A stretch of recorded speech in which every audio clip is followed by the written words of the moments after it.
ये कहानी बहुत ही ज़्यादा अच्छी है। हालांकि शुरुआत में सीन्स बहुत ही तेज़ी से शिफ्ट होते हैं। तो सबसे पहले हम इस कहानी के मेन कैरेक्टर यूजीरो को देखते हैं, जो कि अपने पेरेंट्स के साथ रहता था, लेकिन किसी वजह से उसके फादर अभी उसे ही मारने की कोशिश कर रहे थे। वो एक साइको है। इसी वजह से वो यूजीरो के पीछे एक चाकू लेकर भाग रहे थे। अब यूजीरो डर कर बाहर आता है, जहाँ वो अपने दोस्तों की डेड बॉडी देखता है। वो इससे घबरा गया था, लेकिन इतने में ही उसके फादर उसे पीछे से चाकू मार देते हैं। उन्हें लगा था कि वो मारा गया, लेकिन यूचिरो मरा नहीं था।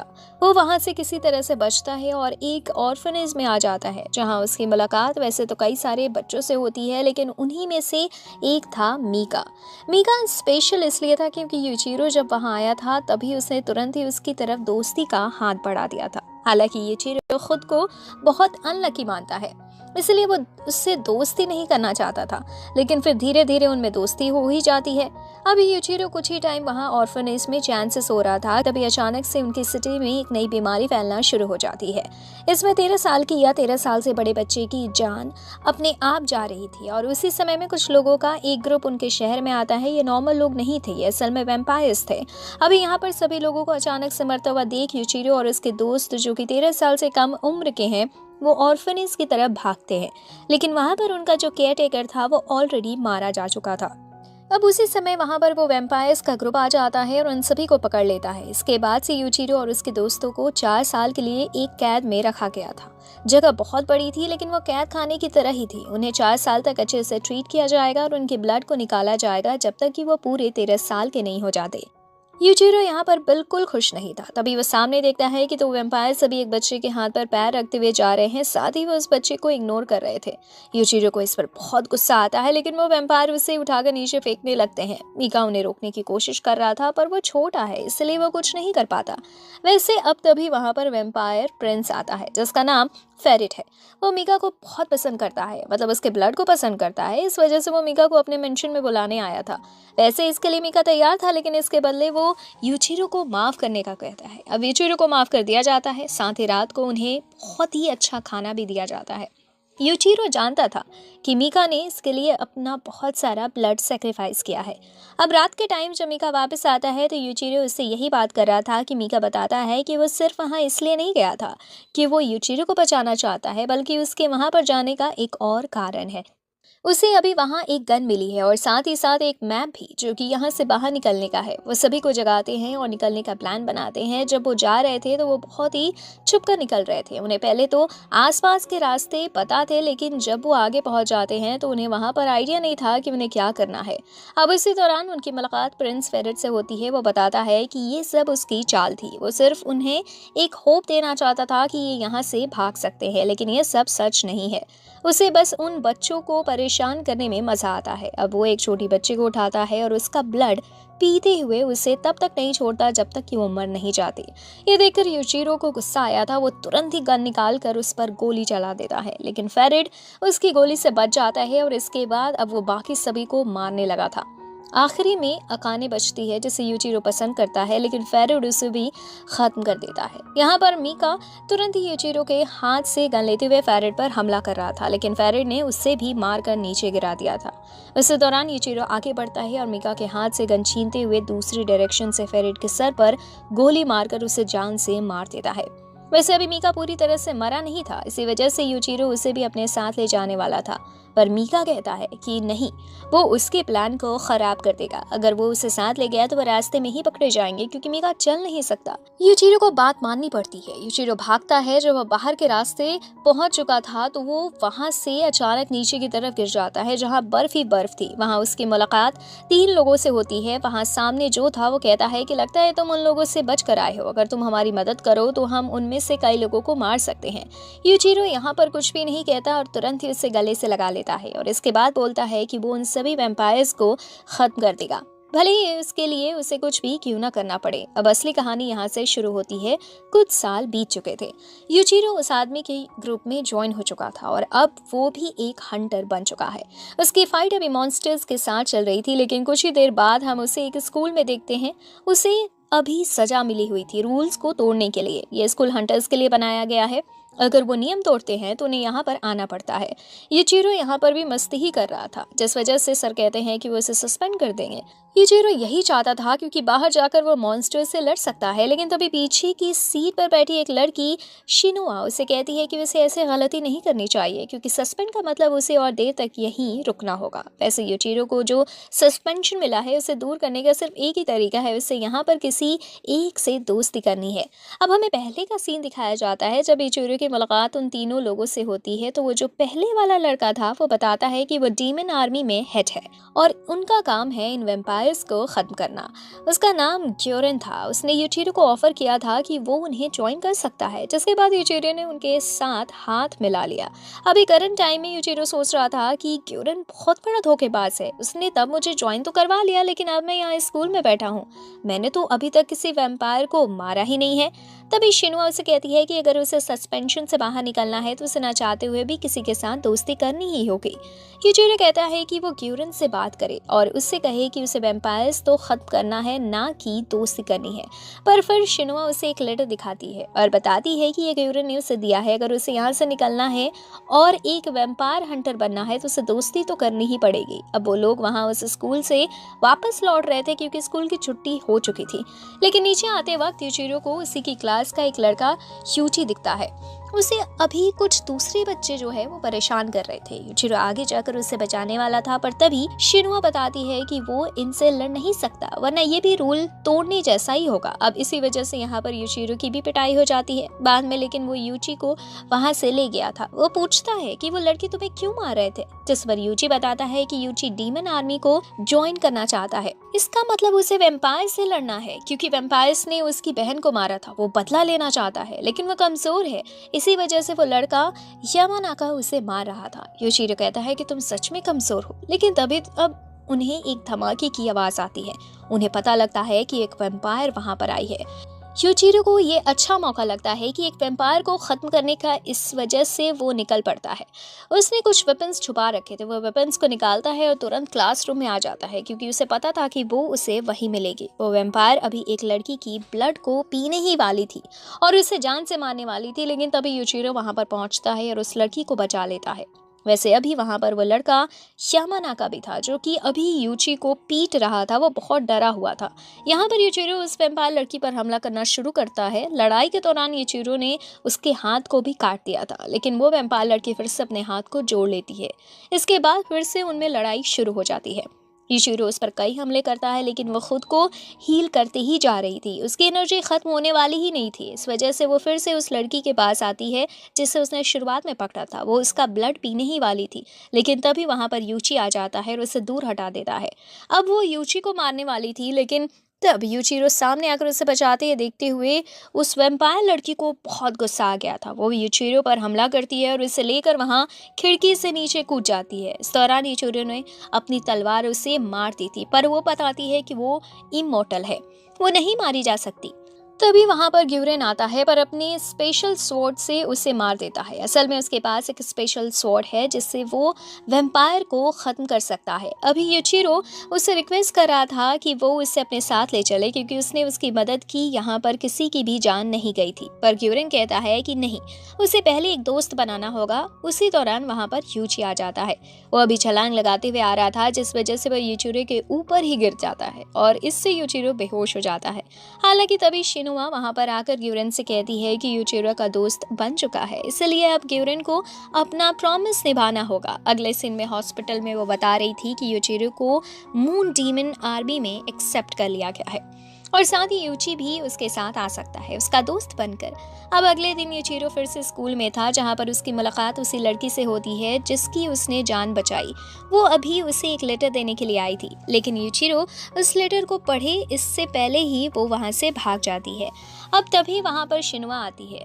शिनुआ उसे चिढ़ा रही थी। हालांकि यूचिरो कहता है कि मैंने अब जब मून डीमन आर्मी ज्वाइन कर ली है तो आखिर में यहाँ स्कूल में क्या कर रहा हूँ। शिनुआ बताती है कि तुम्हारी ट्रेनिंग अभी तक पूरी नहीं हुई है, तुम्हें अब वैम्पायर एक्सटर्मिनेशन यूनिट के बारे में बताया जाएगा। तो वो तभी अपने हाथ से एक चाबी निकालती है जो कि एक डीमन था। वो डीमन एक वेपन में बदल जाता है। वह कहती है कि तुम्हें इसी तरह का वेपन मिलेगा। यूचिरो तुरंत अपनी तलवार निकालकर उससे लड़ने के लिए तैयार था। वो सोच रहा था कि वो उसके वेपन को छीनकर वैम्पायर से लड़ सकता है, पर शिनुआ बताती है कि वो इसके वेपन को यूज़ नहीं कर सकता क्योंकि उन्हें खुद के वेपन मिलते हैं जो कि उनके ऑर्डर्स को फॉलो करते हैं और उनकी बात मानते हैं। लेकिन यूचिरो फिर भी उससे लड़ रहा था उसकी स्ट्रेंथ देखने के लिए, पर यूचिरो को पता चलता है कि वो बहुत ही ज़्यादा ताकतवर है। यूचिरो का कोई भी अटैक उस पर काम नहीं करता, यहाँ तक कि शिनुआ तो अभी अपनी पूरी पावर का इस्तेमाल भी नहीं कर रही थी। अब कुछ देर बाद उनकी मुलाकात उसी लड़के यामानाका से होती है। वो कहता है कि उन्हें इनकी हेल्प चाहिए। वो माफ़ी भी मांग रहा था, हेल्प इस चीज़ में कि असल में उसका जो तीसरा साथी था वो फॉरबिडन चैम्बर में चला गया है। यहाँ पर शिनुआ यूशिरो को बताती है कि ये वो जगह है जहाँ पर वैम्पायर एक्सटर्मिनेशन यूनिट के न्यू मेंबर्स की ट्रेनिंग की जाती है। हालांकि वहाँ पर डीमंस रहते हैं इसलिए वो जगह खतरनाक है, लेकिन यूशिरो नहीं सुनने वाला था। वो तुरंत वहाँ पहुँचता है। अभी शिनुआ उसे रोक रही थी और कह रही थी कि यहाँ पर जो लोग पहले से आ चुके हैं, जिनके पास डीमंस की पावर्स हैं, सिर्फ वही जा सकते हैं। दूसरे गए तो उन पर डीमंस हावी हो जाएंगे। और यही सेम चीज़ उस यामानाका के दोस्त के साथ भी हुई थी। पर फिर भी अब यूशिरो उस पर हमला करता है। यूशिरो उसके वेपन को लेने की कोशिश कर रहा था क्योंकि ये वेपन वो ख़ास वेपन है जिसके अंदर डीमन की पावर्स हैं। शिनुआ उसे ऐसा करने से मना करती है क्योंकि इससे यूशिरो डीमन के कब्जे में आ जाएगा। यूशिरो बात नहीं मानता। वो तुरंत वहाँ आता है, फाइट करते हुए उस एक्स को ले लेता है, लेकिन इसी दौरान वो वहाँ पास्ट में आ चुका था जहाँ उसके ऑर्फनेज के सारे दोस्त थे। अभी मीका उससे कह रहा था कि वो उसे ऐसी पावर देगा जिसके बाद वो हर वैम्पायर को मार पाए, लेकिन यूशिरो जानता था कि ये वो डीमन है। इस वजह से यूशिरो उस ड्रीम को तोड़ देता है और वापस से जाग जाता है। अभी शिनुआ और यूशी दोनों ही खोजते कि यूशिरो पूरी तरह से ठीक है। यूशिरो कहता है कि क्या वो उस वेपन को रख ले, लेकिन शिनुआ बताती है कि उन्हें वेपन ग्यूरन साइन करके देता है, पर यूशिरो ने अपनी काबिलियत साबित कर दी है। इस वजह से अब वो फॉरबिडन चैम्बर में आकर ट्रेनिंग ज़रूर कर सकता है। वैसे इसके बाद अब एक दूसरे शहर का सीन आता है जहाँ पर हम एक मॉन्स्टर को देखते हैं। वो लोगों पर हमला कर रहा था, लेकिन उसी वक्त वहाँ पर मीका पहुँचता है और उस मॉन्स्टर को मार देता है। हमें जानने को मिलता है कि मीका एक वैम्पायर बन चुका है। वहाँ पर और भी वैम्पायर्स आते हैं और उन लोगों से कहते हैं कि वो उन्हें प्रोटेक्ट कर सकते हैं अगर वो उन्हें अपना ब्लड दे दो। इस पर सभी ह्यूमंस तैयार थे। वहीं पर एक छोटी बच्ची आती है और मीका को अपना ब्लड ऑफर करती है।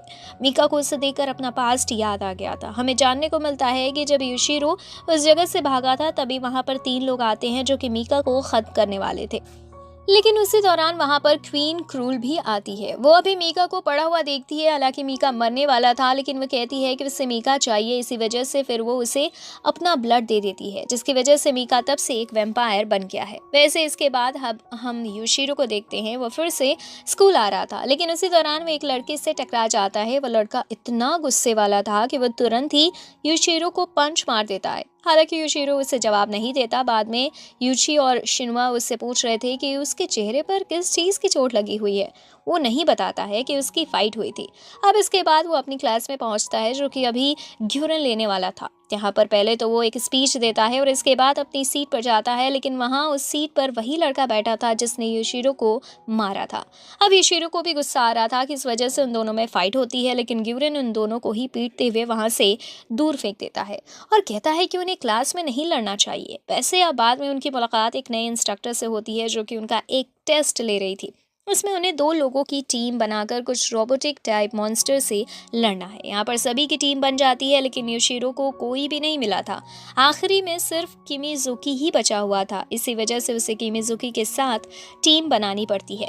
फाइट के दौरान अचानक से किमिजुकी को पता चलता है कि उसकी बहन की तबीयत बहुत ज़्यादा ही ख़राब है, जो कि अभी हॉस्पिटल में है, लेकिन वो फाइट पर ध्यान दे रहा था। पर यूशिरो कहता है कि तुम पागल हो क्या, तुम्हें अभी वहाँ जाना चाहिए। अब अगले सीन में हम देखते हैं कि वो वहाँ पहुंच चुके थे। डॉक्टर्स बताते हैं कि अभी तो उसकी सिस्टर ठीक है, लेकिन वो वायरस उसकी बॉडी पर हावी हो रहा है।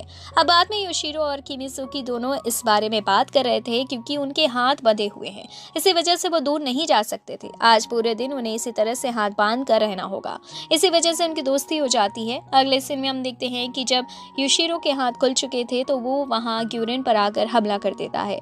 वो उससे डिमांड करता है कि उसे एक वेपन चाहिए जो कि वैम्पायर्स को ख़त्म कर कर पाए।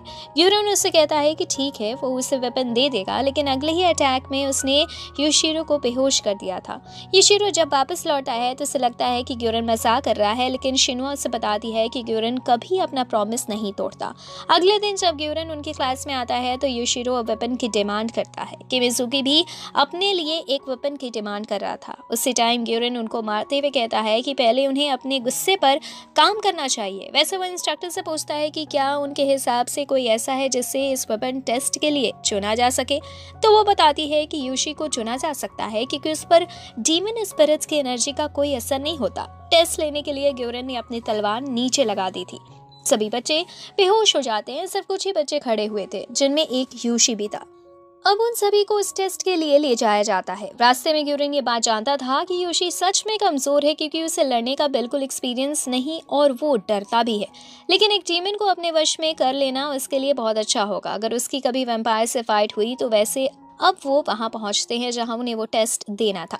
वहां पर बहुत सारे डीमन हेड लगे हुए थे। अभी ग्यूरन उन्हें पहले ही वार्निंग दे देता है कि अगर उन्होंने गलती की तो वो डीमन के वश में आ जाएंगे। अब यहाँ पर जब वो टेस्ट दे रहा था, अब हम सबसे पहले यूशिरो को देखते हैं। वो डीमन के सामने था। वो डीमन उससे कह रही थी कि वो उसे पार दे सकती है, लेकिन इसके लिए यूशिरो को उसके वश में आना होगा। पर यूशिरो इसके लिए तुरंत मना कर देता है। अब वो डीमन उसे बांधकर उसके दोस्तों की इमेज दिखाती है, जो कि उससे कह रहे थे कि अगर उसे स्ट्रांग बनना है तो उसे इस डीमन की बात मान लेनी चाहिए। लेकिन यूशिरो इस डीम को भी तोड़ने में कामयाब हो जाता है। बाद में उसकी उस डीमन से मुलाकात होती है। इस डीमन का नाम शीरामारू है। वो कहती है कि इतनी बात करने के बाद में तुम्हें लाइक करने लगे हूँ। मैं तुम्हें अपनी पार दूंगी, लेकिन सिर्फ एक शर्त पर, कि तुम जब भी किसी वैम्पायर को देखोगे तो तुम्हें उसे खत्म करना होगा, चाहे वो कोई भी क्यों ना हो। इस पर यूशिरो को कोई तकलीफ नहीं थी क्योंकि वो तो यही चाहता है कि इस दुनिया के सारे वैम्पायर्स मारे जाएं। इस पर शीरामारू कहती है कि ठीक है, तो जब भी तुम वैम्पायर्स को मारने में नाकाम होगे तब मैं तुम्हारी बॉडी पर कब्जा कर लूंगी। यूशिरो इस शर्त के लिए मान जाता है। वैसे अब इसके बाद वो वापस से जा गया था। उसकी मुलाकात किमिजुकी से होती है, जो कि पहले ही अपने डीमन स्पिरिट के वश में कर चुका है। इसके बाद हम यूशी को देखते हैं। वो अभी अपनी ड्रीम में था। वहाँ पर उसकी मुलाकात अपनी बहन से होती है, जो कि असल में वही डीमन थी। वो उसे बता रही थी कि यूशी कितना कमज़ोर है और वो खुद से कभी उस वैम्पायर को नहीं हरा पाएगा जिसने उसकी बहन को मारा है। इसी वजह से अगर वो चाहे तो इसमें वो डीमन उसकी मदद कर सकती है। यूशी डरा हुआ था। वो हाँ कर देता है, जिस वजह से उस डीमन का उसकी बॉडी पर कब्जा हो जाता है। अब यूशी जब जागता है तो वो डीमन उस पर हावी थी। यहाँ पर कुछ भी नहीं किया जा सकता था। इस वजह से ग्यूरन कहता है कि हमें यूशी को खत्म करना ही होगा। यूशी भी उन पर हमला कर रहा था, लेकिन यूशिरो और किमिजुकी किसी तरह से उसके अटैक्स को रोकते हैं। वो उनका दोस्त है, इस वजह से वो उसे मारना नहीं चाहते थे। लड़ाई के दौरान यूशिरो अपनी तलवार को अलग फेंक देता है। अभी यूशी ने उसकी तरफ अपना स्पेशल वेपन स्थान रखा था, लेकिन यूशिरो के कॉन्फिडेंस की वजह से वो वहां से नहीं हटता और अचानक से यूशी भी अपने सेंसेस वापस से रिगेन कर लेता है। वो नॉर्मल हो चुका था। वो तुरंत यूशिरो के पास आकर उसे गले से लगा लेता है। तभी ग्यूरन वहां पर आकर यूशिरो को किक करता है और कहता है कि उसे अपने वेपन इस तरह से नहीं फेंकना चाहिए। साथ ही वो यूशी से कहता है कि उसे भी अब थोड़ा ताकतवर बनना होगा, इस तरह से वो किसी भी वैम्पायर से नहीं लड़ सकता। वैसे ग्यूरन को यूशिरो के ड्रीम के बारे में भी पता था। इस वजह से जब यूशिरो उठता है तो वो उसे कहता है कि उसे अब अपने पुराने दोस्तों को भूलना होगा, क्योंकि अब ये नए दोस्त ही उसकी फैमिली हैं। वैसे हमें ये जानने को मिलता है कि अभी पास की ही सिटी में वैम्पायर्स दिखे थे। इस वजह से वो लोग वहाँ जा रहे हैं अपने पहले मिशन के लिए। अगले दिन वो ट्रेन से जा रहे थे। यूशिरो शिनुआ से पूछता है कि वो हमेशा उसका पीछा क्यों करते रहती है, तो शिनुआ बताती है कि उसे असाइन किया गया था यूशिरो पर नजर रखने के लिए, जैसे कि यूशिरो कोई गलती ना करे, क्योंकि यूशिरो के अंदर वैम्पायर्स को मारने का पागलपन है। वैसे अब इसके बाद वो दोनों ही वहाँ उस जगह पर पहुँचते हैं जहाँ उन्हें बुलाया गया था। वहाँ पर उनकी मुलाकात किमिजुकी और यूशी से होती है और उसी दौरान वहाँ पर एक और लड़की मित्सुबा आती है। ये लड़की भी अभी उनकी टीम में रहेगी, लेकिन जब मित्सुबा को पता चलता है कि शिनुआ को लीडर बना दिया गया है तो उसे इस पर बहुत गुस्सा आता है। वो अभी उससे लड़ ही रही थी उसकी स्ट्रेंथ देखने के लिए। तभी ग्यूरन वहां पर आकर उन दोनों को रोक देता है और दोनों को ही वार्न करता है कि अगर उन्होंने फिर से ऐसे गलती की तो उन दोनों के लिए ठीक नहीं होगा। वैसे इसके बाद अब ग्यूरन मित्सुबा से उन सभी को इंट्रोड्यूस कराते हुए बताता है कि हमेशा जो वैम्पायर्स हंटिंग टीम रहती है उसमें 5 मेंबर्स को ऐड किया जाता है, जिससे कि वो टीम वर्क के थ्रू वैम्पायर्स खत्म करे और इनके कोई भी मेंबर का नुकसान ना हो। हालांकि योशिरो को इससे कोई फर्क नहीं पड़ता। वो तो कह रहा था कि जल्दी से वैम्पायर्स उन्हें दिखे जिससे कि वो लोग उन्हें खत्म करें। तभी मित्सुबा उस पर हमला कर देती है, लेकिन योशिरो ने उसके पैरों को पकड़ लिया था। वो पूछता है कि वो ऐसा क्यों कर रही है, जिस पर मित्सुबा बताती है कि वो बस योशिरो के रिफ्लेक्स चेक करना चाहती थी। वैसे यूरेन बताता है कि सीधे ही किसी वैम्पायर्स को खत्म करना एक बेवकूफ़ी होगी, क्योंकि यहाँ पर वो ह्यूमन सर्वेंट को बचाने के लिए आए हैं, ना कि वैम्पायर्स को खत्म करने। ज़रूरत पड़ी तो वो ऐसा कर सकते हैं, लेकिन जब तक ज़रूरत ना हो तब तक उन्हें छुप कर ही रहना होगा। अब इसके बाद वो लोग वहां से आगे बढ़ गए थे। कुछ ही देर बाद वो वैम्पायर्स टेरिटरी में पहुंच जाते हैं, जहां पर अभी मित्सुबा सभी से कह रही थी कि उन्हें चौकन्ना रहने की जरूरत है, क्योंकि वो वैम्पायर कभी भी उन पर हमला कर सकते हैं। इतने में ही योशिरो वहां सामने एक छोटी बच्ची को नोटिस करता है, जिसके पीछे एक मॉन्स्टर पड़ा हुआ था। योशिरो उसे बचाने जाने वाला था, लेकिन मित्सुबा उसे रोक देती है। वो कहती है कि शायद ये वैम्पायर की चाल हो सकती है, लेकिन योशिरो कुछ देर तो देखता है, लेकिन जब वो लड़की बहुत ज्यादा प्रॉब्लम में थी तो योशिरो खुद को रोक नहीं पाता और उसे वहां बचाने के लिए भागता है। वो मॉन्स्टर जब हमला कर रहा था उस दौरान योशिरो ने वहां पर आकर उसके हाथ काट दिए थे, लेकिन अब वो मॉन्स्टर योशिरो को अपना टारगेट बनाने वाला था। पर इतने में ही मित्सुबा वहां पर आकर उस मॉन्स्टर को ही काट देती है। उन्होंने उस लड़की को बचा लिया था, लेकिन मित्सुबा सही थी, क्योंकि ये वैम्पायर्स की चाल ही थी। वो अभी उन पर नजर रखे हुए थे और अब वो अचानक से ही इन पर हमला कर देते हैं। वहां 3 वैम्पायर्स थे। उनसे लड़ते वक्त योशिरो शिरामारू पावर को एक्टिवेट करता है, जिसके बाद उसकी बॉडी पर अचानक से कुछ निशान पड़ना स्टार्ट हो गए थे। वैसे अभी वो पहले वाला मॉन्स्टर भी इन पर हमला कर रहा था, लेकिन वो टीम वर्क से काम लेते हैं और बहुत ही जल्दी उस मॉन्स्टर को मार देते हैं। और यहाँ पर योशिरो ने भी वैम्पायर्स को रोक रखा था। वो उन पर हमला करके उन्हें खत्म करने वाला था, लेकिन वो पीछे हट जाते हैं। योशिरो उठ के पीछे जाने वाला था, लेकिन इतने में शिनवा कहती है कि हम वैम्पायर्स की टेरिटरी में अंदर आ चुके हैं और वे लोग जल्द ही अपने बाकी साथियों को भी बुला लेंगे। इस वजह से हमें यहाँ से निकलना चाहिए। अब उन्होंने जब बेस कैंप चुना था वो वापस से वहाँ पर आ गए थे। वहां पर अभी वो लड़की योशिरो को थैंक्स कह रही थी, तभी मित्सुबा उसे कहती है कि उससे डरने की जरूरत नहीं, अब वो सेफ है। वैसे यहाँ मित्सुबा योशिरो पर भी चिल्ला रही थी, क्योंकि उसने उनकी जान खतरे में डाल दी थी, पर फिर भी अगर वो ऐसा ना करते तो उस बच्चे की जान नहीं बच पाती। इस वजह से मित्सुबा उन्हें माफ भी कर देती है। बाद में वो बच्ची बताती है कि जो वैम्पायर्स का हाइड आउट है वो एक ओल्ड ट्रेन स्टेशन है। अब अगले ही दिन वो उस जगह पर पहुंच जाते हैं। वहां पर आने के बाद जब वो अंदर आ रहे थे तो वो थोड़े सतर्क थे, क्योंकि यहाँ पर उन्हें बहुत सारे वैम्पायर्स मिल सकते हैं, लेकिन सबसे पहले उन्हें कुछ ह्यूमन चाइल्ड्स मिलते हैं जो कि बहुत कमज़ोर थे, क्योंकि उनकी बॉडी से बहुत ज़्यादा ब्लड निकाला गया था। वैसे वहाँ पर कोई और वैम्पायर नहीं था। इसका मतलब अगर ये चाहे तो भाग सकते हैं, लेकिन ये भाग नहीं रहे थे। इसकी वजह यह है कि वैम्पायर सभी को प्रॉमिस करते हैं कि अगर वो अपना ब्लड दे तो वैम्पायर उन्हें प्रोटेक्ट करेंगे। इस वजह से कुछ ह्यूमंस इस चीज़ के लिए हाँ भी कर देते हैं। वैसे अब आगे बढ़ते हुए उन्हें एक वैम्पायर दिखता है। मित्सुबा कहती है कि सभी तैयार हो जाओ, लेकिन उसके इतना कहने से पहले ही योशिरो अपनी तलवार लेकर आगे बढ़ चुका था। वो एक ही अटैक के साथ उस वैम्पायर को खत्म कर देता है। मित्सुबा को बहुत गुस्सा आता है, क्योंकि योशिरो को ऐसे जल्दबाजी नहीं करनी चाहिए, लेकिन तभी योशिरो उसे अपनी तरफ खींचता है। उसके पीछे एक और वैम्पायर था। योशिरो उस पर भी हमला करते हुए उसे भी बीच से स्लाइस कर देता है, लेकिन अब तभी वहां पर वैम्पायर का एक और ग्रुप आ गया था और उसके साथ साथ यहाँ पर 3 और वैम्पायर पीछे की तरफ से आ जाते हैं, जो कि छुपे हुए थे। इन्हें जानने को मिलता है कि शायद उस लड़की ने हमसे झूठ कहा था।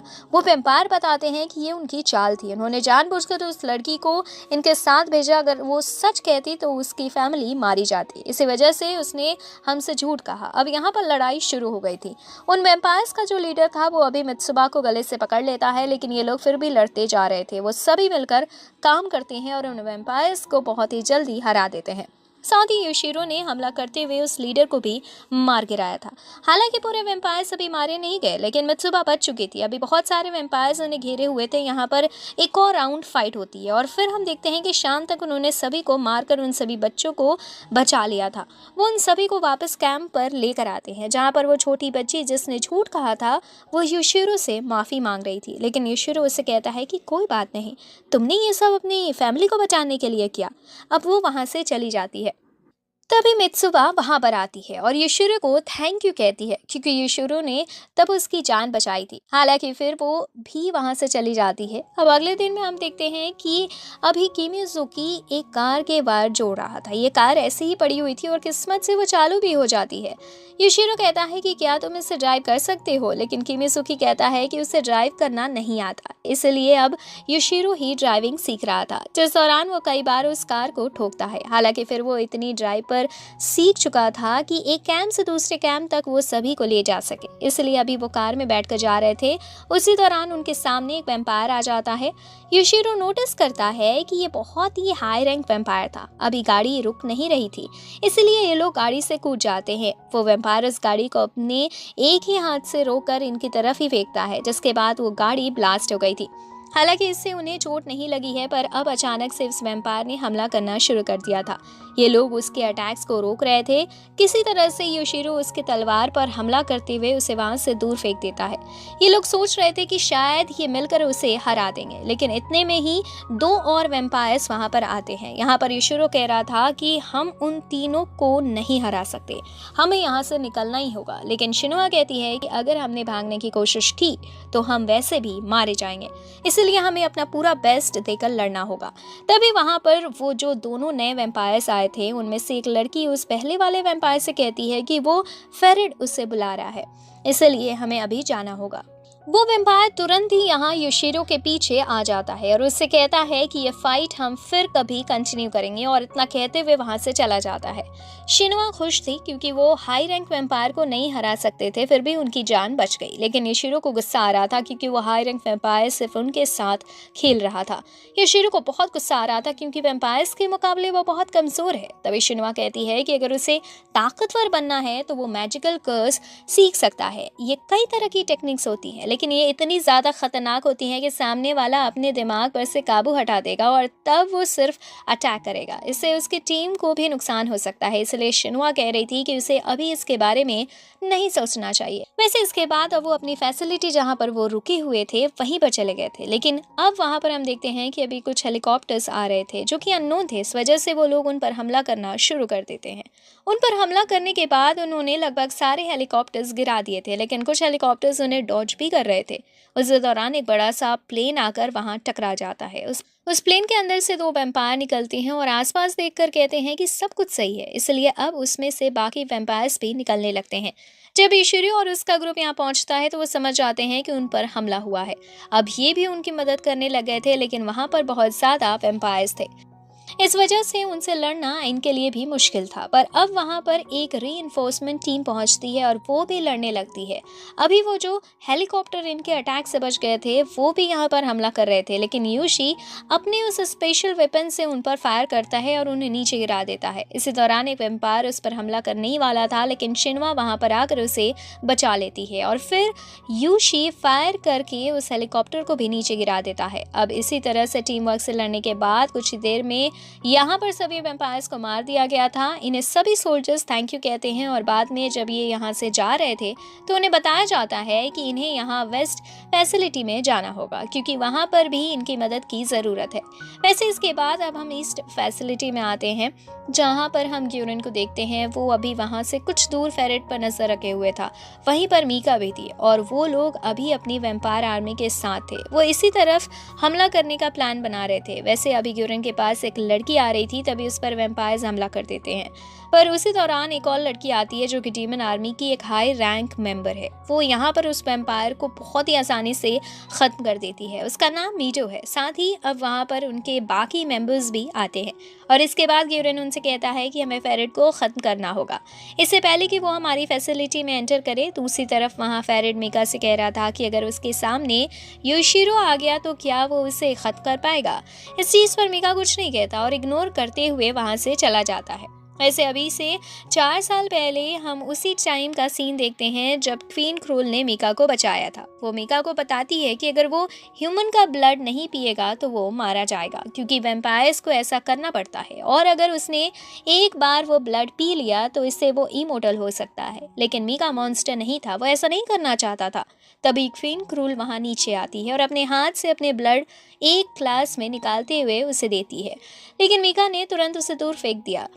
क्रूल कहती है कि ठीक है, तो फिर अगर तुम्हें मरना ही है तो तुम मर सकते हो, और इसके बाद में वो वहां से जाने लगी थी। लेकिन तभी मीका उसका हाथ पकड़ता है और उसके हाथ से ब्लड पीने लगता है। वैसे अब हम वापस से करंट टाइम में देखते हैं कि युशिरो और उसका पूरा ग्रुप अभी उस दूसरी फैसिलिटी में जा रहे थे।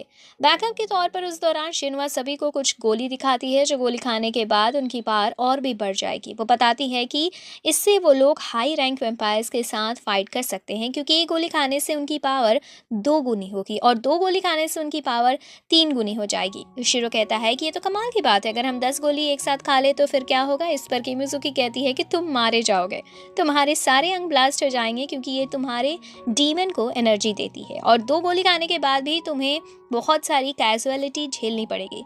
साथ ही वो ये भी कहते हैं कि फिर ये तुमने हमें पहले क्यों नहीं बताया, हमारी पहले भी ये एक हाई रैंक वैम्पायर से फाइट हो चुकी है। इस पर शिनवा कहती है कि उसे इस चीज़ का मौका नहीं मिला था, क्योंकि एक गोली 15 मिनट के लिए ही काम करती है, इसके बाद वो कुछ नहीं कर पाएंगे। और दूसरी चीज़, गोली की पावर एक्टिवेट होने के लिए 10 सेकेंड लगते हैं। उस टाइम उनके पास 10 सेकेंड का टाइम नहीं था कि वो रुक कर इस गोली को खा सके। पर अब तभी अचानक से उनके ट्रक पर हमला होना शुरू हो गया था। ये एक हेलीकॉप्टर था। वो बाहर निकलते हैं। युशिरो नोटिस करता है कि ट्रक का जो ड्राइवर था वो बेहोश हो चुका था। वो उसे बचा रहा था, लेकिन इतने में ही हेलीकॉप्टर उस पर भी फायरिंग शुरू कर देता है। अभी ये लोग किसी तरह से अपने वेपन्स को आगे करके उन गोलियों को रोक रहे थे। उसी तरफ यूशी उस हेलीकॉप्टर पर फायरिंग करना शुरू कर देता है।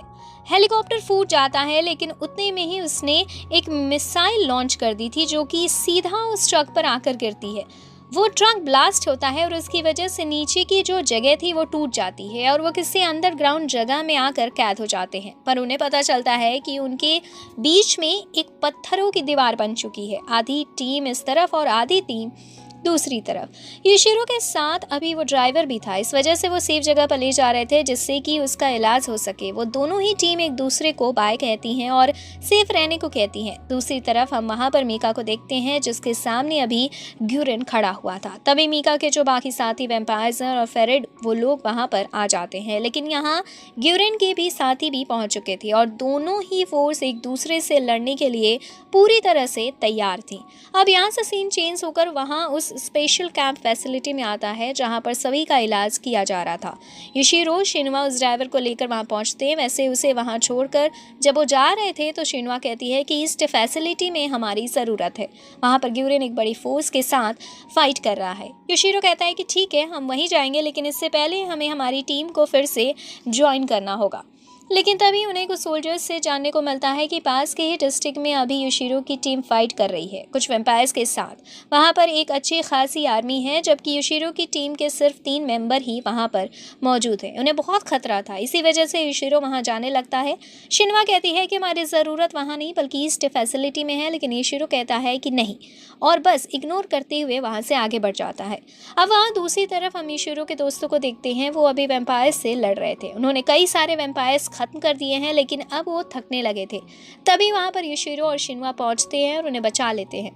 अभी किमिजुकी कह रहा था कि तुम यहाँ क्या कर रहे हो, तुम्हें वहाँ ईस्ट फैसिलिटी में जाना चाहिए, लेकिन युशिरो कहता है कि जब उसे पता चला कि वो लोग खतरे में हैं तो वो खुद को रोक नहीं पाया।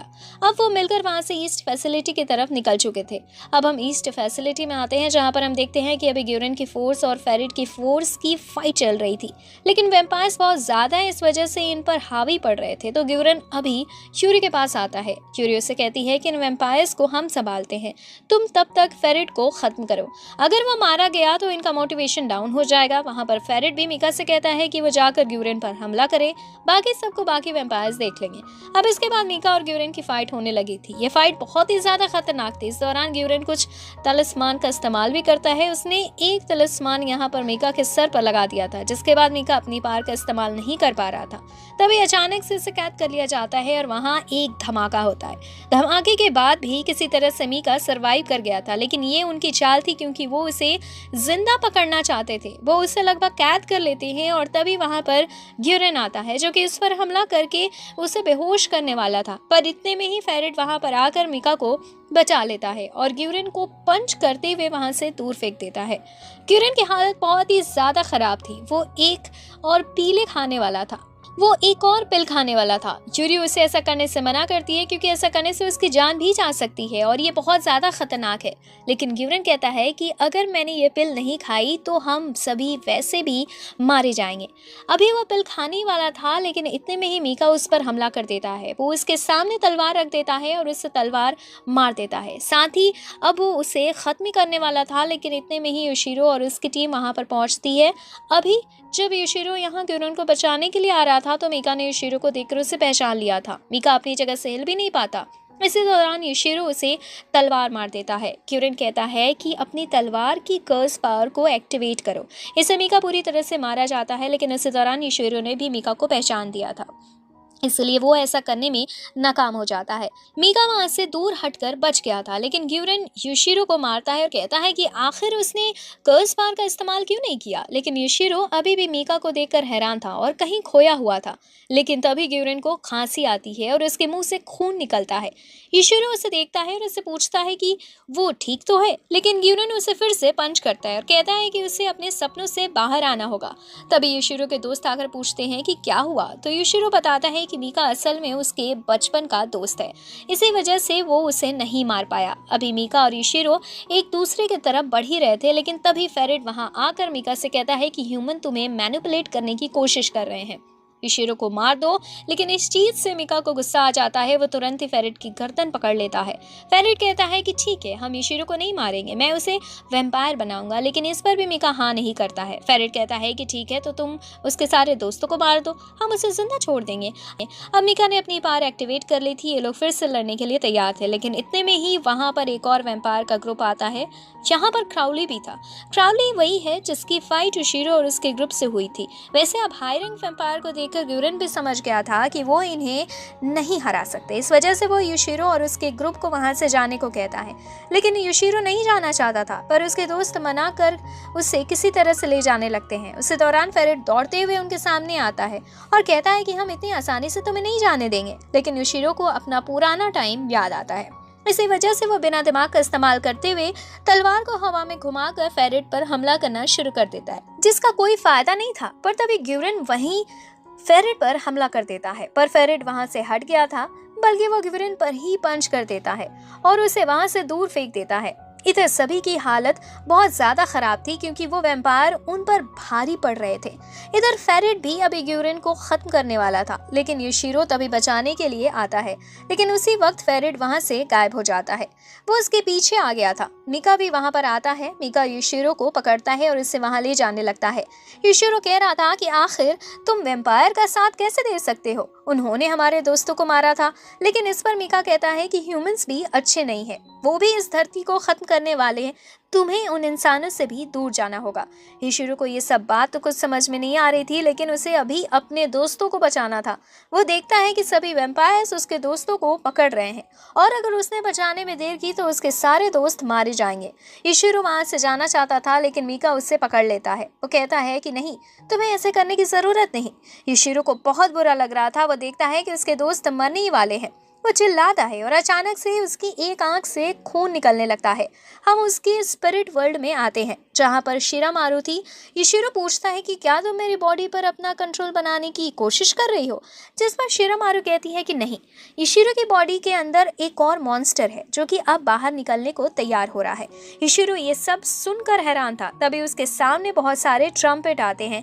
योशिरो के लिए ये समझ पाना मुश्किल था कि उसके स्पिरिट वर्ल्ड में ट्रम्पेट क्या कर रहे हैं, पर शिरामारू कहती है कि अब कुछ नहीं हो सकता, वो मॉन्स्टर बाहर आकर ही रहेगा। वैसे अब उसके स्पिरिट वर्ल्ड के बाहर हम देखते हैं कि उसकी बॉडी से अचानक एक ब्लैक ऑरा निकलना शुरू होता है और फिर अचानक से ही उसकी पीठ से भी कुछ स्पाइक्स जैसी चीजें निकलना शुरू हो गई थी। वो खतरनाक मॉन्स्टर की तरह लग रहा था और उसका खुद पर भी कंट्रोल नहीं था। वो आगे बढ़ता है, लेकिन उसी वक्त वहां पर क्राउली आता है। हालांकि वो एक हाई रैंक वैम्पायर है, लेकिन फिर भी अब वो योशिरो के सामने नहीं टिक पाता। कुछ देर पहले हमने देखा था कि उसकी स्पीड बहुत तेज थी, लेकिन अब योशिरो की स्पीड के सामने वो कुछ नहीं कर पाता। आता और बहुत बुरी तरह से पिटता है। अब जब शिनवा को होश आता है तो वह देखती है कि उसके पास ही एक बहुत बड़ा गड्ढा था जो कि युशिरो के अटैक की वजह से हुआ था। हालांकि अभी तक युशिरो नॉर्मल नहीं हुआ था, वो उसके सामने ही था और अब वह आगे बढ़कर शिनवा पर हमला करने वाला था। तभी उसके अटैक के सामने मीका आ जाता है। इस वजह से युशिरो की तलवार यहाँ मीका को लगी थी। मीका मरा नहीं था पर उसने शिनवा को बचा लिया था। वैसे वहां गड्ढे के अंदर हम ग्यूरन को देखते हैं जिसे फेरिड ने गला पकड़कर उठा रखा था। ग्यूरन चिल्लाता है युशिरो को नॉर्मल होने के लिए और इसी दौरान शिनवा युशिरो को टाइट पकड़ लेती है जिससे कि युशिरो को सब कुछ याद आ सके और वो अपने अंदर के इस डीमन को हरा सके। हम देखते हैं कि ये चीज काम कर गई थी। वो डार्क एनर्जी वापस से युशिरो की बॉडी के अंदर आ जाती है और वो ठीक हो जाता है। अभी फेरिड उसे ही देख रहा था लेकिन ग्यूरन उससे कहता है कि वो उनकी चाल में फंस गया क्योंकि युशिरो सिर्फ एक डिस्ट्रैक्शन के लिए था। तभी वहां से दूर कुछ छुपे हुए डीमन आर्मी के मेंबर अपनी मिस्टीरियस पावर से फेरिड और बाकी वैम्पायर्स पर हमला कर देते हैं। हालांकि उनमें से कुछ ने सरवाइव कर लिया था पर तभी वहां पर एक और ग्रुप पहुंचता है। ये डीमन आर्मी के ही मेंबर्स हैं और इन्हें हिरागी फैमिली कहा जाता है। वहां उनका लीडर जैसे ही पहुंचता है वह कहता है कि हमें सभी वैम्पायर्स को कैद करना है। इसके बाद सीन कुछ दिन बाद पर आता है। हम शिनवा को देखते हैं जो कि अभी एक लैब में जा रही थी। वहां पर उसे अंदर नहीं जाने दिया जा रहा था। वो बताती है कि वो एक्सटर्मिनेशन यूनिट का हिस्सा है लेकिन फिर भी बाहर खड़े उसे अंदर नहीं जाने देते। इसके बाद अब वो एक सिंबल दिखाते हुए बताती है कि वो भी हिरागी फैमिली से बिलोंग करती है। इसके बाद उसे अंदर जाने दिया गया था। पहले तो वहां पर बहुत सारे जेल थे जिनमें वैम्पायर्स कैद हैं। इसके बाद अंदर अभी कुछ साइंटिस्ट वैम्पायर के ब्लड पर रिसर्च कर रहे थे। वहीं पर उसे गिवरन मिलता है। वो उससे युशिरो के कंडीशंस के बारे में बात करती है लेकिन गिवरन कहता है कि वो सिर्फ एक लैब सब्जेक्ट है। उसे हमने पावर दी जिससे हम सिर्फ उसका इस्तेमाल कर सके। अभी हमें उसकी कोई ज़रूरत नहीं। वैसे अब जब शिनवा जा रही थी तो वो बताता है कि उसने जितनी पिल्स खाई थी उस हिसाब से उसे जल्दी होश आ जाएगा क्योंकि इस बात को 1 हफ्ता बीत चुका है। युशिरो 1 हफ्ते से बेहोश था। इस वजह से शिनवा को उसकी चिंता हो रही थी। दूसरी तरफ अब हम पहले का सीन देखते हैं। जब हिरागी फैमिली वहां पहुंची थी तब फेरिड मीका से कहता है कि हम सभी को जाना होगा। मीका युशिरो के बिना नहीं जाना चाहता था पर फेरिड उसे गले से पकड़कर उठाता है। कहता है कि ये समय इस तरह की बातें करने का नहीं है। अब वो लोग वापस चले गए थे। अभी के टाइम में मीका अभी कुछ मशीन्स के अंदर से बाहर निकाल रहा था। वहां उसके साथी भी थे। वो उससे युशिरो के बारे में पूछते हैं लेकिन मीका उन्हें इग्नोर करता है। तभी एक साथी कहता है कि आखिर युशिरो को तब हुआ क्या था। तभी दूसरा साथी बताता है कि उसके ऊपर किसी खास पावर का इस्तेमाल किया गया था उसकी स्ट्रेंथ को बढ़ाने के लिए। वो सिर्फ उनका लैब सब्जेक्ट है। मीका ये सब सुन रहा था लेकिन फिर उसके बाद वो इग्नोर करते हुए आगे बढ़ जाता है। तभी वो दूसरा वाला वैम्पायर कहता है कि तुम बहुत मिस्टीरियस हो, तुम कभी अपनी बातें हमें नहीं बताते। मीका कहता है कि वो बस एक मामूली सा वैम्पायर है, इससे ज्यादा उन्हें जानने की जरूरत नहीं। वैसे वहाँ दूसरी तरफ युशिरो को होश आ चुका था जिस पर उसके दोस्त बहुत ज्यादा ही खुश थे। पर युशिरो सोच रहा था कि उसे फिर से मीका से मिलना है। अब जब युशिरो पूरी तरह से रिकवर कर लेता है तो अभी वो लाइब्रेरी के अंदर बैठा हुआ था और बहुत सारी बुक्स पढ़ रहा था। तभी शिनवा वहां पर आती है और देखती है कि युशिरो किसी तरह की एक बुक पढ़ रहा है। पहले तो वो वहां से जा रही थी पर फिर वो रुक जाती है। युशिरो से पूछती है कि आखिर वो एक वैम्पायर को वापस से इंसान में बदलने की बुक क्यों पढ़ रहा है। युशिरो बताता है कि उससे मीका को ठीक करना है। साथ ही वो मीका के बारे में पूछता है कि क्या उसे कैद कर लिया गया था, जिस पर शिनवा बताती है कि नहीं, वो तब अपने साथियों के साथ वहां से भाग गया था। उसी समय एक अनाउंसमेंट होती है जो कि हिरागी फैमिली की तरफ से थी। वो लोग अभी युशिरो को हेडक्वार्टर में बुला रहे थे। रास्ते में सिक्योरिन मिलता है। वैसे कहता है कि हिरागी फैमिली तुम्हें अपनी आर्मी ज्वाइन करने को कहेगी क्योंकि उनका ग्रुप अलग है, लेकिन तुम इसके लिए मना कर देना। अब जब युशिरो वहां पहुंचता है तो वहां उसे बाहर मित्सुबा मिलती है। उसे यहाँ पर प्रमोशन के लिए बुलाया गया था लेकिन मित्सुबा खुद को प्रमोट नहीं करवाना चाहती थी क्योंकि उसके हिसाब से वो इस लायक नहीं है। पर युशिरो उसे समझाता है कि नहीं, वो इस लायक है, इस वजह से उसे प्रमोशन मिला है। अंदर आने के बाद युशिरो को सामने एक वैम्पायर दिखता है जो उस पर हमला कर रहा था, पर युशिरो उसे तुरंत ही खत्म कर देता है। ये चीज हिरागी फैमिली ने की थी युशिरो की लॉयल्टी चेक करने के लिए। वैसे अब यहाँ पर हिरागी फैमिली का लीडर युशिरो को लड़ने के लिए चैलेंज करता है। उसकी पावर देखने के लिए वो दोनों फाइट करते हैं। यहाँ पर युशिरो को अपनी स्पेशल पावर्स को एक्टिवेट करने से मना कर दिया गया था। लड़ाई के दौरान युशिरो बहुत ही जल्दी हार जाता है। हालांकि जब वो लीडर वापस लौट रहा था तब युशिरो गुस्से में उस पर हमला करता है क्योंकि उसने उसे कमजोर कहा था। पर यह चीज़ उस लीडर को अच्छी लगती है। वह यशीरो के अटैक को रोककर अपने भाई से कहता है कि वो यशीरो से लड़ाई, उसका भाई जब यशीरो से लड़ता है तो वो भी यशीरो को हरा देता है। लेकिन इसमें उससे भी थोड़ी सी प्रॉब्लम हुई थी। लेकिन अभी वो भी यशीरो को कमज़ोर ही कह रहा था और ये भी कह रहा था कि ग्योरन ने आखिर तुम्हें वो स्पेशल वेपन्स यूज़ करना क्यों नहीं सिखाया। यशीरो पूछता है कि आखिर उसका टेस्ट क्यों लिया जा रहा है। तो इस पर वो लीडर बताता है कि उन्हें शक है कि उनके बीच में एक स्पाई है जो कि वैम्पायर्स के लिए काम करता है। इसी वजह से वो उसका पता लगाने की कोशिश कर रहे हैं। अगले सीन में वो यूशिरो को एक जगह पर बंद करते हैं और बताते हैं कि उन्होंने किमिजुकी और यूशी को पहले ही कैद कर रखा है। अगर यूशिरो ने सब कुछ सच नहीं बताया तो उन्हें टॉर्चर करेंगे। वैसे अगर यूशिरो ऐसा नहीं चाहता तो यहाँ हिरागे फैमिली का लीडर सायोरिटो यूशिरो से पूछता है कि बताओ कि आखिर तुम ग्यूरन का साथ क्यों दे रहे हो जबकि तुम हमारी इतनी पावरफुल फैमिली को भी ज्वाइन कर सकते हो। यूशिरो बताता है कि जब वो वेम्पायर टेरिटरी से भागा था तब वो एक ऑर्फनेज में था, लेकिन ग्यूरन ने उसे संभाला। पर तभी सायोरिटो कहता है कि ग्यूरन खुद ऑर्फनेज के बच्चों को रिसर्च करता है जिससे कि वो उनकी हिडन एबिलिटी उसका पता लगा सके। ये सुनकर यूशिरो हैरान था, उसे कुछ भी समझ नहीं आ रहा था। पर सायोरिटो यूशिरो से अपनी फैमिली ज्वाइन करने को कहता है। यूशिरो कहता है कि नहीं, वो ऐसा नहीं करना चाहता और उसके दोस्तों को आज़ाद कर दिया जाए क्योंकि अब उसने सबको सच बता दिया है। उसके दोस्त आज़ाद तो हो जाते हैं पर वो बेहोश हो गए थे क्योंकि वो बहुत देर से कैद है। यशीरो उन्हें उठाकर बाहर ला रहा था जहाँ उसकी मुलाकात मित्सुबा से होती है। वो पूछती है कि क्या हुआ तो वो उसे सच नहीं बताता। तभी वहाँ पर ग्यूरन आता है। यशीरो उसके पास आता है और उससे कहता है कि वो उसके हिडन पावर्स को कैसे एक्टिवेट कर सकता है। साथ ही वो ये भी कहता है कि उसने हिरागे फैमिली को मना कर दिया है ज्वाइन करने के लिए, लेकिन इसके बदले ग्यूरन को मीका को बचाना होगा। वैसे अब हम वहाँ वेम्पायर्स के पास आते हैं जहाँ हम मीका को देखते हैं। वो अभी बहुत प्रॉब्लम में था क्योंकि वैम्पायर्स बनने के बाद से उसने कभी भी किसी इंसान का खून नहीं पिया है और वैम्पायर्स को ये चीज़ बहुत ज़रूरी होती है कि वो अभी खुद पर कंट्रोल नहीं कर पा रहा था। तभी सामने फेरेड एक छोटे से बच्चे को गले से उठाता है और मीका से कहता है कि वो इसका ब्लड पी सकता है। मीका तुरंत वहाँ भागता है और फेरेड का हाथ पकड़कर उसे वहाँ से जाने को कहता है। फेरेड चला गया था। मीका से वैसे तो खुद पर कंट्रोल नहीं हो रहा था, लेकिन वो किसी तरह से खुद को संभालता है।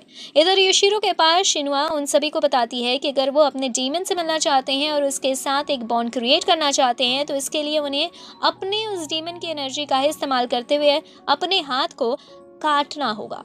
तभी वहाँ पर कुछ मॉन्स्टर्स आते हैं जिन्हें यूशी ने बहुत ही आसानी से हरा दिया था क्योंकि उसने अपनी वैम्पायर्स की स्पेशल एबिलिटीज़ को अनलॉक कर लिया है। उसके साथ एक अच्छा बॉन्ड बनाकर अब यशीरो भी तुरंत ही अपनी तलवार की पावर को एक्टिवेट करता है और अपने हाथ पर कट लगा लेता है, जिसके बाद वो अचानक से ही बेहोश हो गया था। हालांकि इससे पहले उसकी आंखें लाल हुई थी और उसकी आंख से खून भी निकल रहा था। वो सपने में वहाँ सबसे पहले वाला सीन देखता है जहाँ उसके फादर ही उसे मारना चाहते थे, पर वो किसी तरह से उस सपने से बाहर आता है। जिसके बाद अभी वो शिरामारू के सामने था। शिरामारू उस पर हमला करने वाली थी क्योंकि योशिरो कहता है कि मैं कभी भी तुम्हें अपनी बॉडी पर कंट्रोल करने नहीं दूंगा। लेकिन तभी जब वो हमला कर रही थी तो योशिरो अपनी तलवार को वहीं फेंक देता है। वो कहता है कि मैं तुमसे लड़ूंगा भी नहीं क्योंकि मुझे तुमसे नहीं लड़ना है। वो शिरामारू से हेल्प मांगता है मीका को बचाने के लिए और इसके बदले वो शिरामारू का दोस्त बनेगा। शिरामारू इसके लिए तैयार थी और उससे उनके बीच में एक बॉन्ड बनता है और योशिरो वापस से अब जग जाता है। उसके बाद किमिजुकी की बारी थी। वो भी अपने सपने में आता है और अपने डीमन के साथ फाइट करता है। हालांकि उसके डीमन ने उसके चेस्ट में अपनी वो तलवार घुसा दी थी, लेकिन फिर भी किमिजुकी हार नहीं मानता और तलवार उठाते हुए हमले करता है। उसने भी अपने डीमन को हरा दिया था और उसके पास भी वो स्पेशल एबिलिटीज आ चुकी है।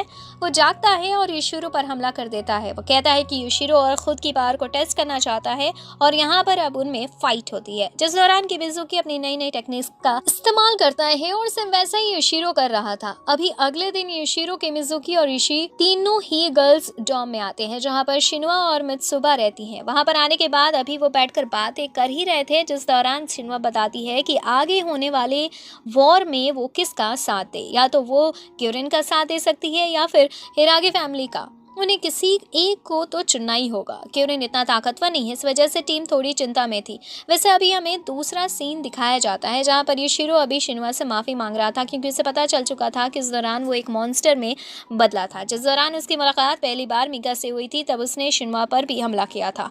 शिनवा उसे माफ़ कर देती है। वैसे अभी ग्यूरिन और हिरा की फैमिली में से उन्होंने ग्यूरिन को ही चुना था। युशिरो कहता है कि उसने मेरी मदद की थी, इस वजह से मैं उसे धोखा नहीं दे सकता, और वैसे भी मुझे मीका को बचाना है। इसके लिए मुझे वैम्पायर्स वर्ल्ड के हिडन सीक्रेट्स को भी पता लगाना होगा। इसी वजह से मैं हिरागी फैमिली के साथ नहीं जाना चाहता। अब यहाँ पर उसकी पूरी टीम उसे सपोर्ट करती है और ग्यूरिन का साथ देने का डिसाइड करती है। दूसरी तरफ वहाँ मीका क्वीन के पास आता है। वो क्रुल से कहता है कि आखिर वैम्पायर लॉर्ड युशिरो को क्यों पकड़ना चाहते हैं। क्रुल कहती है कि ये तुम्हारा सोचने का काम नहीं है, लेकिन इस पर मीका को गुस्सा आता है।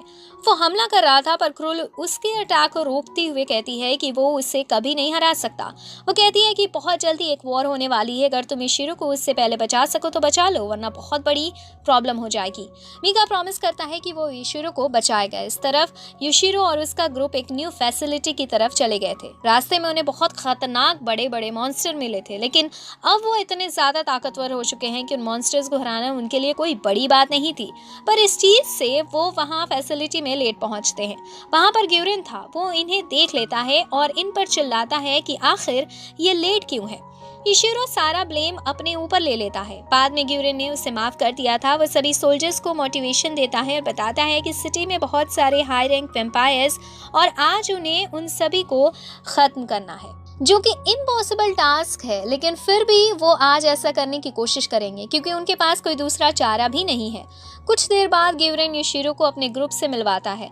वो यहाँ युशिरो की तारीफ कर रहा था क्योंकि उसने लेट आने का ब्लेम अपने ऊपर ले लिया था। तभी यहाँ बाहर शिनवा को युशिरो को चीखने की आवाज आती है। शिनवा और वो पूरा ग्रुप अंदर आता है तो वो युशिरो को ऊपर बंधा हुआ देखता है। शिनवा तुरंत ही उसे आजाद करा रही थी, लेकिन इतने में ही वहां पर स्मोक फैलने लगता है। वो सिर्फ इल्यूजन था कि ग्यूरिन कहता है कि तुमने तब लेट आने का ब्लेम खुद पर नहीं लिया, जबकि तुम इस ग्रुप के लीडर और तुम्हें डिसीजन लेना आना चाहिए। शिनवा कहती है कि वो एक अच्छी लीडर है, लेकिन ग्यूरिन कहता है कि मैं ये कैसे मान लूं कि हमें एक टेस्ट बैटल करना होगा। इसके लिए शिनवा और बाकी वो लोग तैयार थे। अगले सीन में उनमें फाइट शुरू होती है, जिस दौरान हम देखते हैं कि वो ग्यूरिन के साथ ही अभी युशिरो के टीम मेंबर्स को बहुत ही आसानी से हरा रहे थे। हालांकि युशिरो अभी ग्यूरिन के साथ फाइट कर रहा था, जिस दौरान ग्यूरिन उसके सर पर एक तिलिस्मान लगा देता है। इससे युशिरो अपनी स्पेशल पावर्स का इस्तेमाल नहीं कर सकता था, लेकिन वो तुरंत ग्यूरिन की तरफ भागता है क्योंकि जैसे ही ये तिलिस्मान ब्लास्ट करेगा तो वो मारा जा सकता है। इसलिए वो ग्यूरिन के पास भाग रहा था क्योंकि इस सिचुएशन में सबसे सही डिसीजन वही है। ग्यूरिन ये देखकर हैरान था। उसी समय वो दूसरा लड़का हमला करता है, पर युशिरो उसके अटैक को रोक लेता है। तभी ग्यूरिन ने युशिरो के सिर से उस तलिस्मान को हटा दिया था, साथ ही इससे युशिरो बेहोश हो चुका था। साथ में वो शिनवा से कहता है कि उसका ग्रुप किसी काम का नहीं है, वो कभी भी एक हाई रैंक वैम्पायर को नहीं हरा पाएंगे। शिनवा और बाकी लोग भी इससे उदास थे। दूसरी तरफ मीका को देखते हैं। उसकी खून की प्यास और ज्यादा बढ़ते ही जा रही थी। अभी कुछ बच्चे एक दूसरी जगह पर ले जाए जा रहे थे। उसका साथी वैम्पायर कहता है कि उसे कुछ ना सोचते हुए इनका ब्लड कंज्यूम कर लेना चाहिए, इसी में फायदा है। लेकिन मीका वहां से चला जाता है। वहां छुपकर वो अभी क्वीन क्रूल का दिया हुआ ब्लड पी रहा था, जो कि उसने ऐसे ही सिचुएशन के लिए स्टोर कर रखा है। हालांकि वो भी काम नहीं कर रहा था क्योंकि उसे इंसानी खून चाहिए। वो भागता हुआ और उन बच्चों को पकड़ता है, लेकिन तभी उसे होश आ गया था। इस वजह से वो उन्हें कुछ नहीं करता और जाने देता है। वैसे इस तरफ युशिरो के ग्रुप की मुलाकात अभी नरुमी के ग्रुप से होती है। वो अभी युशिरो के ग्रुप को कमजोर कह रहा था, लेकिन शिन्या कहती है कि वो कमजोर नहीं है। वैसे दूसरी तरफ हम देखते हैं कि युशी और शिन्या, जो कि वही लड़का है जो स्पिरिचुअल टाइगर्स का इस्तेमाल कर सकता है, फायरिंग करते वक्त वो अभी एक टावर के ऊपर छुपे हुए थे क्योंकि इन्हें एक नोबल वैम्पायर का पता चला है। युशिरो और नारुमी का ग्रुप एक साथ उस पर हमला करेंगे और ये दोनों यहाँ से उन्हें बैकअप देंगे। अभी इन्हें वो नोबल वैम्पायर्स पहले मिल चुका था। ये हमला करते हैं, लेकिन नोबल वैम्पायर्स पहले इस चीज़ का पता लगा लेते हैं और अपने बटलर को आगे कर देते हैं। उसी दौरान युशिरो और नारुमी के ग्रुप में हमला कर दिया था। वो नोबल वैम्पायर बहुत ताकतवर था। वो सभी को अकेले संभाल रहा था, पर उसे भी इस चीज़ में तकलीफ हो रही थी और प्रॉब्लम्स तब बढ़ जाती हैं जब उसका एक हाथ कट जाता है और किमिजुकी उस हाथ को अपने पास वेम्पायर से वेपराइज कर देता है।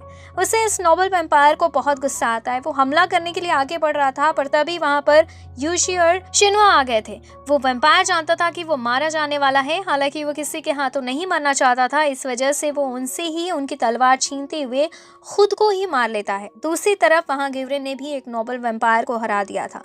तभी वहाँ एक लड़का आता है और उन्हें बताता है कि उनकी फाइट एक नॉर्मल वेम्पायर से हुई। वो बहुत खतरनाक है, उसे हराना नामुमकिन है। यहाँ पर गिवरेन समझ गया था कि ये शायद क्राउली की चाल हो सकती है, उन्हें ट्रैप में फंसाने की कोशिश कर रहा है। इसी वजह से वो वहाँ से वापस निकलता है सभी टीम को रिज्वाइन करने के लिए।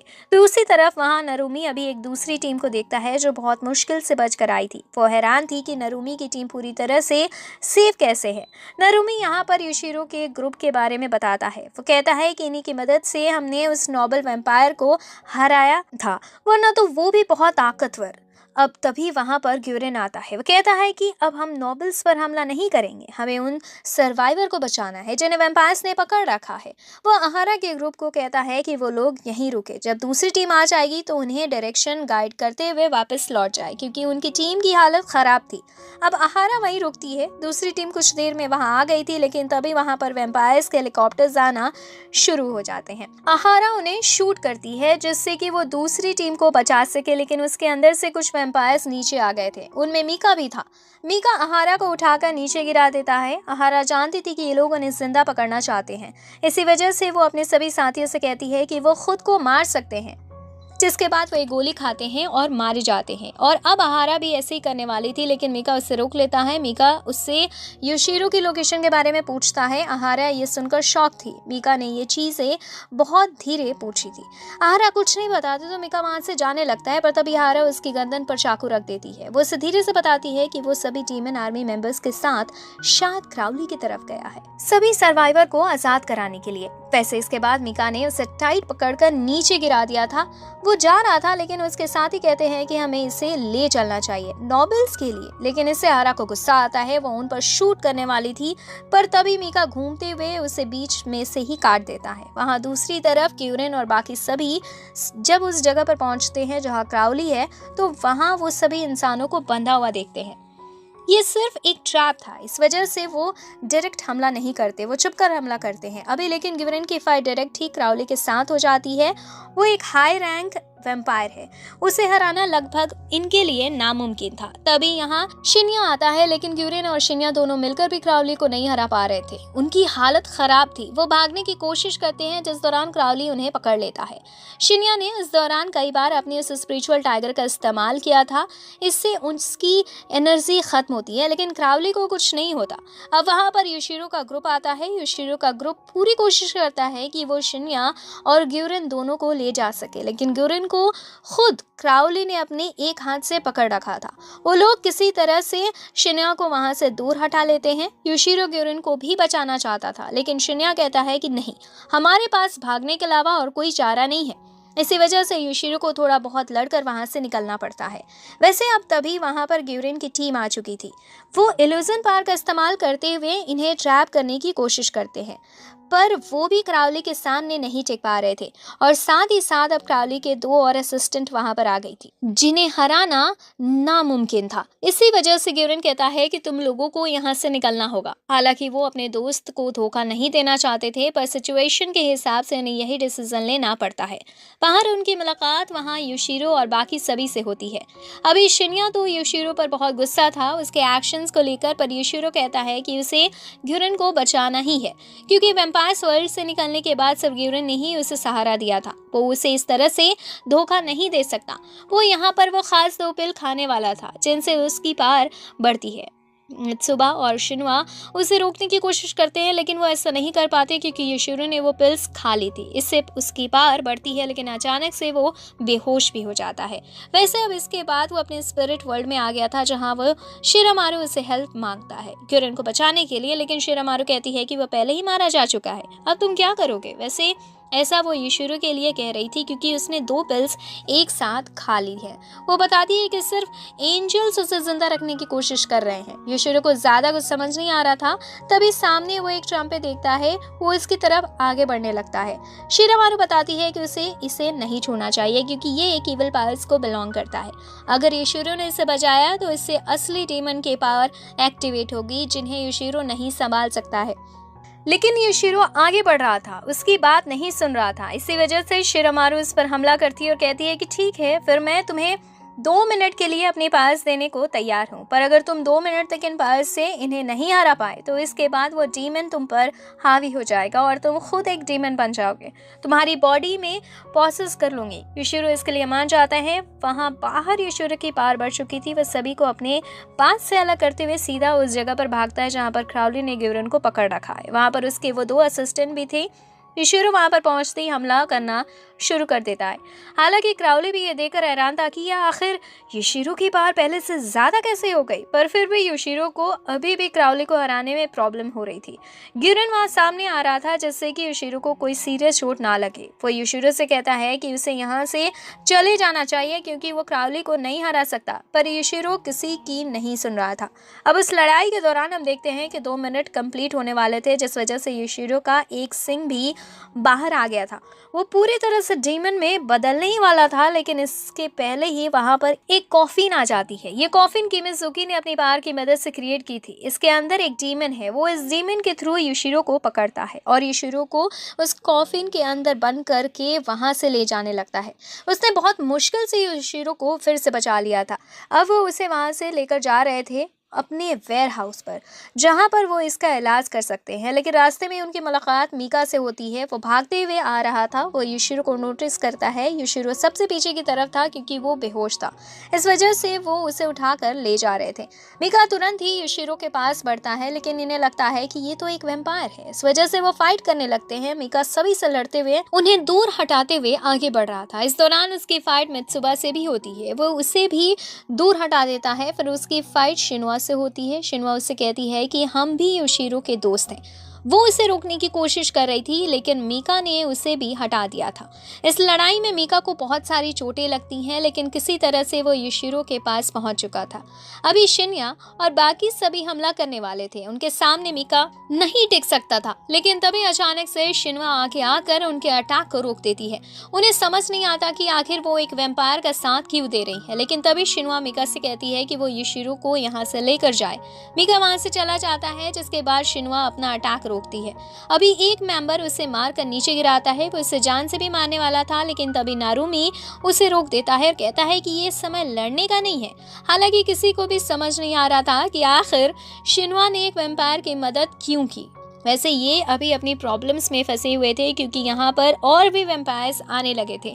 ये उनसे लड़ते हैं और उन्हें हराते हैं, पर और फोर्स ना आ जाए इसके पहले इन्हें यहाँ से निकलना था। दूसरी तरफ हम वहाँ मीका को देखते हैं, जिसे खुद तो बहुत चोटें लगी थी, लेकिन फिर भी वो युशिरो की बॉडी को उठाते हुए ले जा रहा था। रास्ते में फिर से उसे वो खून की प्यास लगती है और उसे सामने एक टूटे हुए मॉल से कुछ बच्चों के चीखने की आवाजें आती है। वो तुरंत वहाँ पर भागता है। उसने एक बच्चे को पकड़ लिया था। वो बच्चा उसे मॉन्स्टर कह रहा था और तभी मीका के सेंसेस वापस आ जाते हैं, जिसके बाद वो उसे छोड़ देता है। हालांकि फिर से युशिरो को वहां लेकर आता है। तभी वो फिर से इसी तरह से रिएक्ट ना करे और गलती से युशिरो को चोट ना पहुंचा दे। इसी वजह से युशिरो को वहीं रखकर वहां से थोड़ा दूर बैठ गया था। अभी युशिरो अपने स्पिरिट वर्ल्ड में शिरामारू के साथ था। अभी शिरामारू यहाँ उसे बताती है कि किमिजुकी ने उसे सही टाइम पर रोक लिया, जिस वजह से वो डीमन नहीं बन पाया, इसलिए वो मरा नहीं है। वो फिर से उठ जाएगा, लेकिन उसे टाइम लगेगा। युशिरो पूछता है कि क्या उसके दोस्त ठीक हैं। इस पर शिरामारू कहती है कि अभी वो ये सब नहीं बता सकती। युशिरो सिर्फ अपनी आंखें खोलकर ये चीजें देख सकता है। कुछ ही देर में युशिरो को होश आता है। होश में आकर वो वहाँ मीका को देखता है। मीका की वो खून की प्यास फिर से बढ़ी हुई थी, इस वजह से वो तकलीफ में था। उसके मुंह से खून निकल रहा था। युशिरो कहता है कि तुम मेरा ब्लड पी सकते हो, लेकिन मीका तुरंत दूर हट जाता है। लेकिन अब युशिरो ने अपने हाथ पर कट लगा दिया था। वो कहता है कि इससे मुझे कुछ नहीं होगा और तुम भी बच जाओगे। पहले तो मीका इस चीज के लिए तैयार नहीं था, लेकिन फिर वो खुद पर ही कंट्रोल नहीं कर पाता और योशिरो का ब्लड पी लेता है। हालांकि इससे फाइनली अब वो एक इमोर्टल वैम्पायर बन चुका था। इसका मतलब उसे जो चोट लगी है वो अपने आप ही हील होना शुरू हो जाएंगे, जैसे कि बाकी वैम्पायर्स के साथ होता है। वैसे इसके बाद अब वो आगे बढ़ गए थे। रास्ते में मीका योशिरो को समझाने की कोशिश करता है कि उसे अब इंसानों से दूर रहना होगा, क्योंकि वो उसका फायदा उठाना चाहते हैं।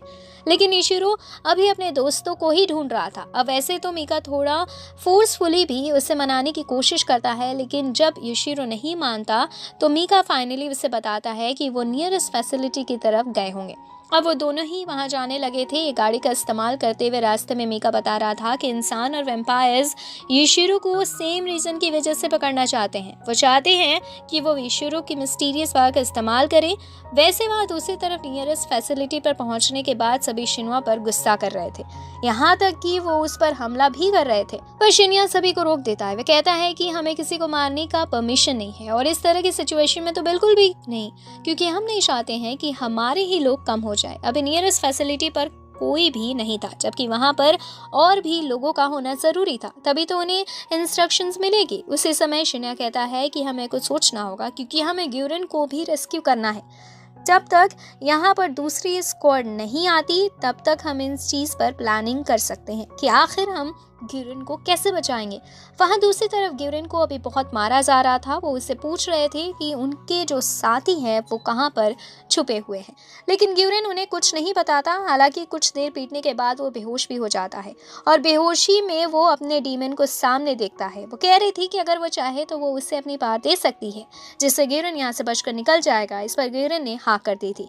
वो अपनी डीमन की पावर का इस्तेमाल तो करता है, लेकिन वहीं पर क्वीन क्रूएल आ गई थी, जो कि बहुत ही आसानी से ग्यूरन को हरा देती है। साथ ही वो उससे पूछती है कि आखिर उसके दोस्त कहाँ छुपे हुए हैं। अब ग्यूरन मजबूरी में आ गया था, फिर सब कुछ बता देता है कि वो यहाँ से बहुत दूर वाली फैसिलिटी में छुपे हुए हैं। उसने लोकेशन ही बता दी थी, इस वजह से क्रूल सभी को उन पर हमला करने के लिए भेज देती है। वहाँ दूसरी तरफ अभी उसी फैसिलिटी में हम देखते हैं कि वहाँ बहुत सारे हेलीकॉप्टर्स से आना शुरू हो गए थे। वो समझ गए थे कि उन पर हमला हो रहा है, लेकिन तभी वो नोटिस करते हैं कि ये हेलीकॉप्टर्स तो हिरागे फैमिली के हैं।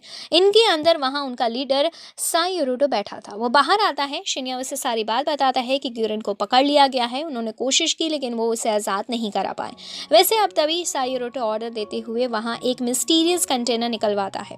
शिन्या को लगता है कि शायद वो कुछ ईवल प्लानिंग कर रहा है, इसी वजह से उसने अपना वेपन निकाल लिया था। पर तभी सायोरुटो के साथ ही उसे रोकते हैं। यहाँ पर नारुमी भी आगे आकर हमला करने के लिए तैयार था, लेकिन उसके टीममेट उसे पकड़ लेते हैं और हमला करने से मना करते हैं। पर इतने में ही अचानक से सायोरुटो ऑर्डर देता है इस पर पूरी टीम को खत्म करने का, जिसके बाद उसके कंटेनर के अंदर से अचानक से बहुत सारी चेन्स निकल कर आती हैं, जो कि यहाँ नारुमी की टीम की बॉडी के आर पार हो चुकी थी।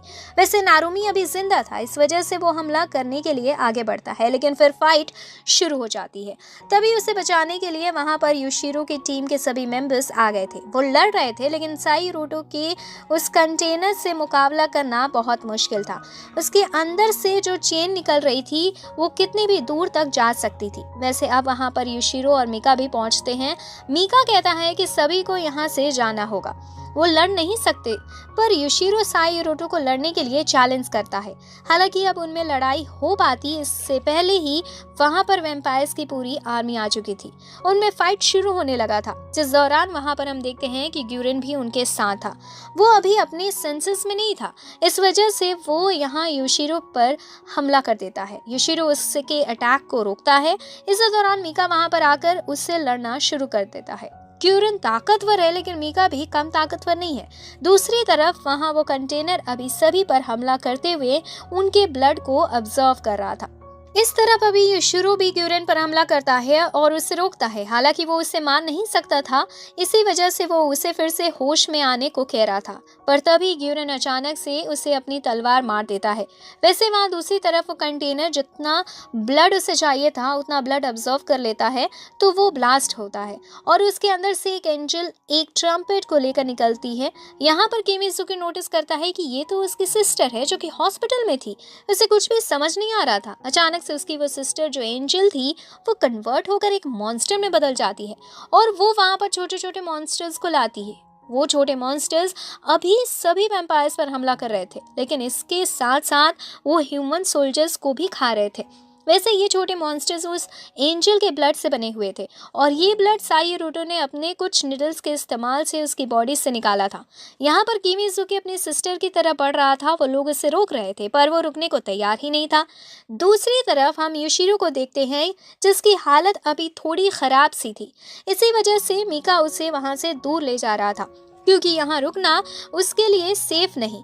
लेकिन योशिरो कहता है कि वो अपने दोस्तों को धोखा नहीं दे सकता। उसी समय एक मॉन्स्टर आकर मीका पर हमला करता है। मीका की चोट यहाँ ठीक नहीं हो रही थी, इसीलिए योशिरो उससे कहता है कि वो यहीं इंतजार करे और योशिरो तुरंत ही तलवार उठाता है और अपनी बॉडी में घुसा देता है, जिसके बाद वो अपनी स्पिरिट वर्ल्ड में आ चुका था।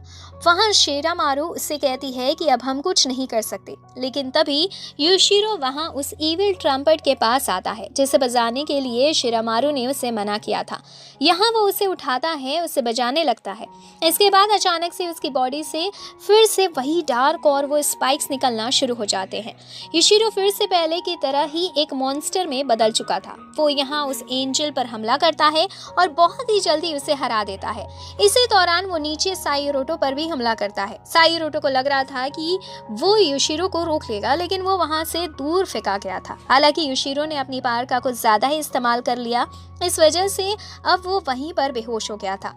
तभी वहां क्वीन क्रूएल मीका से कहती है कि वो किसी तरह से योशिरो को बचाए, लेकिन अब तभी वहां पर क्राउली और फेरिड भी आ गए थे। वो यहाँ क्रूल पर हमला करते हैं और फेरिड किसी तरह से क्रूल पर जंप करते हुए उसके ब्लड को पीना चालू कर देता है। यहाँ पर क्रूल अनकॉन्शियस हो गई थी, या तो वो मारी गई थी या बेहोश हुई थी, ये चीज हमें नहीं बताई जाती। लेकिन फेरिड कहता है कि अब से वो वैम्पायर का नया लॉर्ड बन चुका है, इसका मतलब सब अब उसी के ऑर्डर्स मानेंगे। वैसे वहाँ दूसरी तरफ शिनुआ और बाकी सभी ने योशिरो और किमिजुकी को उठा लिया था। किमिजुकी भी अभी अनकॉन्शियस हालत में था। वैसे नारुमी अभी उनकी मदद कर रहा था। उसने एक वॉल क्रिएट कर दी थी जिससे कि वो कुछ देर सोल्जर्स को रोक सके, लेकिन वो सोल्जर्स ही अब उन्हें घेरने की कोशिश कर रहे थे। ये सोल्जर्स साइरुटो के हैं। वो चाहता है कि योशिरो को पकड़े क्योंकि अभी भी उसे योशिरो की पावर चाहिए, लेकिन तभी वहां पर मीका उन सोल्जर्स को आकर हटा देता है और कहता है कि वो लोग उसके साथ चले। अब वो सभी वहां से भागते हैं। वो उम्मीद लगाए हुए थे कि शायद आगे उन्हें शांति मिल जाएगी, लेकिन इसी के साथ ये सीजन यहीं पर एंड होता है। तो फाइनली ये वीडियो कैसे लगी कमेंट में ज़रूर बताएं। वीडियो को लाइक करें, चैनल को सब्सक्राइब करें और बने रहें चैनल पर। नेक्स्ट वीडियो में हम मिलते हैं, तब तक के लिए शुक्रिया।